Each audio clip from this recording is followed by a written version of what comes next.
వర్షాలు కొంత తగ్గినప్పటికీ కూడా వరద ప్రవాహం దాని ఎఫెక్ట్ అయితే కనిపిస్తుంది అని చెప్పచ్చు. గత 24 గంటల్లో కూడా రికార్డు స్థాయిలో వరంగల్ ఉమ్మడి జిల్లా వ్యాప్తంగా కూడా వర్షాలు కురిచాయి. రాష్ట్రంలో 10 అత్యధిక వర్షపాతం నమోదైన సెంటర్స్ ఉంటే అందులో 7 వరంగల్ ఉమ్మడి జిల్లాలోనే ఉన్నాయి. అందులోనూ మహబూబాద్ జిల్లాకు సంబంధించి ఇనుగుర్తిలో 45 సెంటీమీటర్ల పైగా వర్షపాతం నమోదైంది.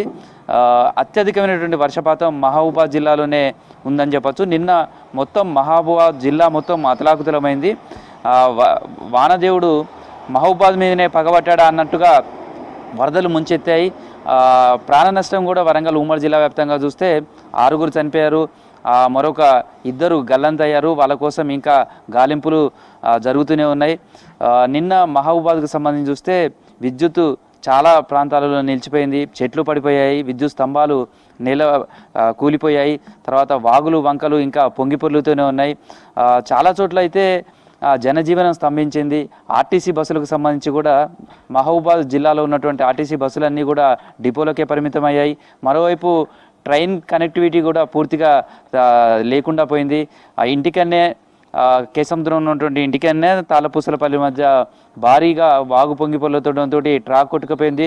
ప్రస్తుతం అయితే దక్షిణ మధ్య రైల్వే అధికారులు సిబ్బంది అక్కడ రైల్వే మార్గాన్ని పునరుద్ధరించే ప్రయత్నాలు ముమ్మరంగా చేస్తున్నారు. మొత్తం దాదాపుగా ఇటు కాజీపేట నుంచి అంటే ఇది దక్షిణ ఉత్తర భారతదేశాన్ని కలిపే రైల్వే జంక్షన్గా కాజీపేట చూస్తాం. ఇటు నుంచి న్యూఢిల్లీ నుంచి మళ్ళీ చెన్నైకి వెళ్ళాలంటే వయా డోనకల్ విజయవాడ మీద నుంచి వెళ్ళాలి, అటు సికింద్రాబాద్కు వైపు నుంచి వెళ్ళాల్సినటువంటి కావచ్చు. ఇవన్నీ కూడా ట్రైన్స్ కీలకమైనటువంటి మార్గం. నిన్న రైల్వే ట్రాక్ కొట్టుకపోవడంతో మొత్తంగా ఈ వైపు నుంచి రైళ్ళన్నీ కూడా రైల్వే స్టేషన్లకే పరిమితం అయ్యాయి. కొన్ని నడికూడ మించి విజయవాడకు దారి మళ్లించారు. దీంతో రైల్వే స్టేషన్లలోనే చాలా ట్రైన్లను ఉంచడం, తర్వాత బస్ స్టేషన్లలోనే బస్సులన్నీ నిలిచిపోవడంతో ప్రయాణికులైతే తీవ్ర ఇబ్బందులు పడ్డారు. మొత్తంగా మనం నిన్న ఒక్కరోజు పడినటువంటి వర్షపాతాన్ని చూస్తే, గత 24 గంటల్లో వర్షపాతాన్ని చూస్తే మహబూబాద్ జిల్లా ఇనుగుర్తిలో 45.65 సెంటీమీటర్ల వర్షపాతం నమోదైంది. అదేవిధంగా వరంగల్ జిల్లా రెడ్లవాడలో కూడా 45 సెంటీమీటర్ల వర్షపాతం నమోదైంది. మహబూబాద్ జిల్లాకు సంబంధించి చిన్నగూడూరులో 45 సెంటీమీటర్లు, అదేవిధంగా పెద్దనాగారంలో 41 సెంటీమీటర్లు, కొమ్ములవంచలో 40, మల్యాలలో 37 సెంటీమీటర్లు, దంతాలపల్లిలో 34. ఇట్లా చూసుకుంటే చాలా ప్రాంతాలలో కూడా రికార్డు స్థాయిలో గతంలో ఎప్పుడూ లేనంతగా వర్షపాతం నమోదైంది. దీంతో వాగులు వంకలు అన్నీ కూడా పొంగిపొర్లాయని చెప్పచ్చు. ప్రధానంగా చూస్తే మున్నేరు, పాలేరు, ఆకేరు, వట్టేవాగు ఇవన్నీ కూడా మహబూబాద్ జిల్లాలో ఉగ్ర రూపం దాల్చాయి. దీంతో చాలా చోట్ల కూడా ఇబ్బంది పడిన పరిస్థితి ఉంది. ప్రాణ నష్టానికి కూడా కారణమైందని చెప్పుకోవచ్చు. ప్రధానంగా చూస్తే నిన్న ఒక యువ శాస్త్రవేత్త అశ్విని ఈ విధంగానే వాగులో కొట్టుకుపోయి చనిపోయినటువంటి సంఘటన మనం చూసాం. ప్రస్తుతం అయితే నిన్న వరంగల్ ఉమ్మడి జిల్లాకు సంబంధించి దాదాపు 6 చనిపోయారు. మహబూబాద్ జిల్లా వెంకటాపురం మండలం గుండాల నర్సయ్య చేపల వేటకు వెళ్ళి గల్లంతై చనిపోయాడు. అదేవిధంగా వరంగల్ జిల్లా గిర్నిబావిలో వాగులో చిక్కున్న వజ్రం అనే మహిళ కూడా చనిపోయింది. ములుగు జిల్లా కాలువపల్లి వాగులో పడి పశువుల కాపరి మల్లికార్జున్ మృతి చెందాడు. హన్మకొండ పరకాలకు సంబంధించి యాదగిరి అనే వ్యక్తి విద్యుద్ఘాతానికి గురై చనిపోయాడు. వరంగల్ జిల్లా కాట్రపల్లిలో కూడా ఇల్లు కూలడంతో యాకూబ్ నర్సమ్మకు తీవ్ర గాయాలయ్యాయి. వాళ్ళు పరిస్థితి కూడా సీరియస్గా ఉంది. మహబూబాద్ జిల్లాకు సంబంధించి పురుషోత్తమాయగూడెం దగ్గర ఆకేరు వాగులో మొన్న ఎర్లీ మార్నింగ్లో అశ్విని ఈమె శాస్త్రవేత్త, తండ్రి మోతీలాల్ వ్యవసాయ సంబంధించినటువంటి శాస్త్రవేత్త, వీరిద్దరు కూడా కారులో హైదరాబాదు ఎయిర్పోర్ట్కి వెళ్తుండగా ఆకేరు వాగులో కొట్టుకుపోయారు. అశ్విని డెడ్ బాడీ మాత్రమే దొరికింది. మోతీలాల్కు సంబంధించినటువంటి డెడ్ బాడీ కోసం ఇంకా గాలిస్తున్నారు. సేమ్ టైంలో నిన్న రాత్రి సమయంలో మహబూబాద్ సమీపంలో ఉన్నటువంటి రాళ్ళబాగులో ఒక డీసీఎం కొట్టుకుపోయింది. ఆ సమయంలో ఆ వెహికల్లో 5 ఉన్నారు. అందులో 4 మాత్రం రక్షించగలిగారు. మరొక యువకుడు గల్లంతయ్యారు. అతని కోసం కూడా గాలిస్తున్నారు.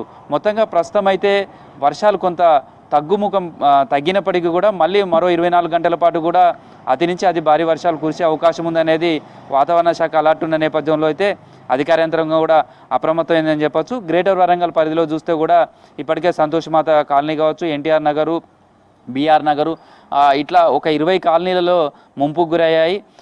అక్కడ పునరావాస కేంద్రాలను కూడా ఏర్పాటు చేశారు. ప్రస్తుతం అయితే వరంగల్ టౌన్కి సంబంధించి హన్మకొండ, కాజీపేట, అదేవిధంగా హన్మకొండకి 3 ట్రై సిటీకి సంబంధించి కూడా వర్షాల ఎఫెక్ట్ ఎక్కువనే కనిపిస్తుంది. రోడ్లు జలమయమయ్యాయి. దాదాపు 20 కాలనీలు ముంపుకు గురి కావడంతో ఇప్పటికే జీడబ్ల్యూఎంసీ కావచ్చు, అదేవిధంగా హన్మకొండ, వరంగల్ కలెక్టరేట్లలో కూడా కంట్రోల్ రూమ్ ఏర్పాటు చేశారు. ఎప్పటికప్పుడు పరిస్థితిని అయితే సమీక్షిస్తున్నారు. సేమ్ టైంలో ములుగు జిల్లాలో కూడా ఎఫెక్ట్ కనిపిస్తుంది. ములుగు జిల్లాకు సంబంధించి కూడా చాలా చోట్ల అయితే వాగులు వంకలు పొంగిపొల్లుతున్నాయి. సేమ్ టైంలో ప్రధాన చెరువులన్నీ కూడా నిండుకుండలా మారాయి. అయితే చాలా చోట్ల చెరువులకు సంబంధించి మత్తడి పడుతున్నాయి. తర్వాత వాటి కట్టకు సంబంధించిన కరకట్ట కావచ్చు, అవంతా కూడా కొంత డ్యామేజ్ ఉన్న ప్రాంతాలలో ఇప్పటికే రెవెన్యూ, ఇరిగేషన్ అధికారులు కూడా పర్యవేక్షిస్తున్నారు. ఎక్కడైనా సరే ఇబ్బందికరమైన పరిస్థితులు ఉంటే తాత్కాలిక మరమ్మతులు చేసేందుకు కూడా సిబ్బందిని రెడీ ఉంచే ప్రయత్నం చేస్తున్నారు. ఇటు భూపాలపల్లికి సంబంధించి చూస్తే కూడా భూపాలపల్లి జిల్లాలో కూడా వర్షాలు విస్తారంగా కురుస్తున్నాయి. ఓపెన్ కాస్ట్ గనుల్లో కూడా నీరు చేరడంతో బొగ్గు ఉత్పత్తి నిలిచిపోయింది. అదేవిధంగా జనగామకు సంబంధించి చూస్తే రికార్డు స్థాయిలోనే వర్షం పడిందని చెప్పొచ్చు. చాలా రోజులుగా జనగామకు సంబంధించి డాట్ ఏరియాగా చూస్తాం. ఇక్కడ వర్షపాతం ఎప్పుడు తక్కువగా ఉంటుంది, కానీ నిన్న మాత్రం రికార్డు స్థాయిలోనే వర్షం పడింది. రఘునాథపల్లి నుంచి జనగామ వరకు కూడా పెద్ద ఎత్తున నీళ్లు నిలిచిపోవడంతో గంటల కొద్దీ హైదరాబాద్ టు వరంగల్ వచ్చే ప్రధాన రహదారి మొత్తం కూడా ట్రాఫిక్ నిలిచిపోయింది. గంటల కొద్దీ కూడా మళ్ళీ అధికారులు అక్కడ సహాయకారుల కార్యక్రమాలు చేసి ట్రాఫిక్ను క్లియర్ చేసి మళ్ళీ రోడ్డు మార్గాన్ని పునరుద్ధరించారు. మొత్తంగా వరంగల్ ఉమ్మడి జిల్లా వ్యాప్తంగా అయితే వర్షాల ఎఫెక్ట్ చాలా ఎక్కువగా కనిపిస్తుందని చెప్పొచ్చు. మంత్రి సీతక్క కూడా రాత్రి ములుగు జిల్లా, అదేవిధంగా మహబూబాద్ జిల్లాలో కూడా పర్యటించడంతో పాటు అక్కడ అధికారులు, ప్రజాప్రతినిధులు కూడా సమావేశం నిర్వహించారు. మరో 48 గంటల పాటు కూడా అప్రమత్తంగా ఉండాలి. ఇప్పటికే ప్రాణ నష్టం ఎక్కడ కూడా జరగకూడదు. తర్వాత కావాల్సినటువంటి పునరావాస కేంద్రాలు ఏర్పాటు చేయడం, తర్వాత ఎక్కడైనా విపత్తు జరిగినా కానీ దానికి తగ్గట్టుగా కూడా ఆదుకోవడానికి రెస్క్యూ టీమ్స్ అన్నీ కూడా రెడీగా ఉండాలి అనేది ఆదేశించారు. తర్వాత ఈరోజు స్కూల్స్కి హాలిడేస్ ఇచ్చారు. తర్వాత సోమవారం అంటే వరంగల్ అంటే మామూలుగా కలెక్టరేట్లలో కూడా గ్రీవెన్సీ జరుగుతుంది. ప్రస్తుతం వరద వర్షాల సహాయ కార్యక్రమాల్లో అధికారులు, సిబ్బంది నిమగ్నమైన నేపథ్యంలో గ్రీవెన్సీలను కూడా ఈరోజు ప్రజావాణి రద్దు చేశారు. మొత్తంగా ఈ 6 జిల్లాలకు సంబంధించినటువంటి జిల్లా యంత్రాంగం అంతా కూడా వరదలు వర్షాల నేపథ్యంలో పూర్తి స్థాయిలో అప్రమత్తమైందని చెప్పచ్చు. కంట్రోల్ రూమ్ ఏర్పాటు చేయడంతో పాటు ఎప్పటికప్పుడునైతే పరిస్థితిని సమీక్షిస్తూనే ఉన్నారు. ప్రస్తుతం అయితే మరో 48 గంటల పాటు కూడా ఇదే సిచ్యువేషన్ ఉండే అవకాశం ఉంటుంది కాబట్టి అప్రమత్తంగా ఉండాలని చెప్తున్నారు. నిన్నైతే దాదాపు వరంగల్ ఆర్టీసీకి సంబంధించి తీవ్ర నష్టం వాటిల్లేదని చెప్పచ్చు.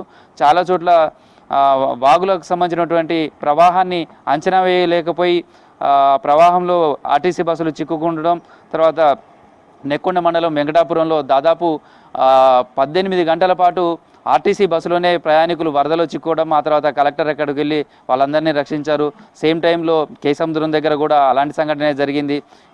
దాదాపు 300 సర్వీసులకు సంబంధించిన బస్సులన్నీ కూడా డిపోలకే పరిమితం అయ్యాయి. మహబూబాద్ జిల్లాలో ఎక్కడ కూడా బస్సు కానీ లేదా మిగతా వెహికల్స్ కూడా నడవలేని పరిస్థితి. ఓవైపు ట్రైన్స్ బంద్ అయ్యాయి. సేమ్ టైంలో బస్సులకు సంబంధించినటువంటి రూట్స్ కూడా చాలా చోట్ల వెళ్ళలేని పరిస్థితి ఉన్న నేపథ్యంలో అయితే ట్రాన్స్పోర్ట్ సిస్టమ్ పూర్తిగా దెబ్బతిన్నది.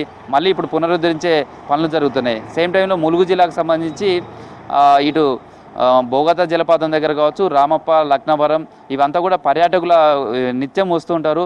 ప్రస్తుతం వర్షాల నేపథ్యంలో వాటన్నిటిని కూడా మూసివేశారు. అధికారులు సూచనలు కూడా చేస్తున్నారు. భారీ వర్షాలు తగ్గే వరకు ఎవరు కూడా పర్యాటకులు ములుగు జిల్లాకు రావద్దు అనేది కూడా చెప్తున్నారు. ఎందుకంటే వర్షాల నేపథ్యంలో అవన్నీ కూడా క్లోజ్ చేశాం. అక్కడ సర్వీస్ కూడా ఇచ్చే పరిస్థితి లేదు. తర్వాత వాగులు వంకలు ఉధృతంగా ప్రవహిస్తున్న నేపథ్యంలో ఇబ్బంది ఉండే పరిస్థితులు ఉన్నాయి కాబట్టి పర్యాటకులు కూడా సహకరించాలని వాళ్ళు కోరుతున్నారు. మొత్తంగా ఇది మాత్రం రైతులకు ఈ వర్షాలు మేలు జరుగుతాయని చెప్పొచ్చు. కొన్ని చోట్ల వాగులు వంకలతోటి జనజీవనం స్తంభించినప్పటికీ కూడా ప్రస్తుతం వర్షాలతోటైతే చెరువులు నిండుకుండలా మారాయి. ఇప్పుడు పడుతున్నటువంటి వర్షాలు అయితే సాగుకు పూర్తిగా డోకా లేకుండా చేస్తుందని చెప్పచ్చు. ఎందుకంటే వరికి సంబంధించి కూడా ఇప్పటికే నాట్లు వేసుకొని నెల 15 రోజులు దాటింది. పత్తికి సంబంధించి కూడా పూత దశకు వచ్చింది. తర్వాత మిర్చి లాంటి నాట్లు వేసుకునే సమయం. సేమ్ టైం మొక్కజొన్న కూడా దాదాపు 1-2 నెలలు పైగా పంట సాగు మొదలైంది. వీటన్నిటికీ ఇప్పుడు సాగునీరు అవసరం. ప్రస్తుతం ఉన్నటువంటి వర్షాలతోటి తమ పంటలను కాపాడుకునే అవకాశం రైతులకు కలిగిందని చెప్పచ్చు. కాకపోతే వరదలతోటైతే జనజీవనం స్తంభించినటువంటి పరిస్థితులు ఉన్నాయి. ఇది ప్రస్తుతం వరంగల్ ఉమ్మడి జిల్లాకు సంబంధించిన స్రవంతి వెదర్ రిపోర్ట్.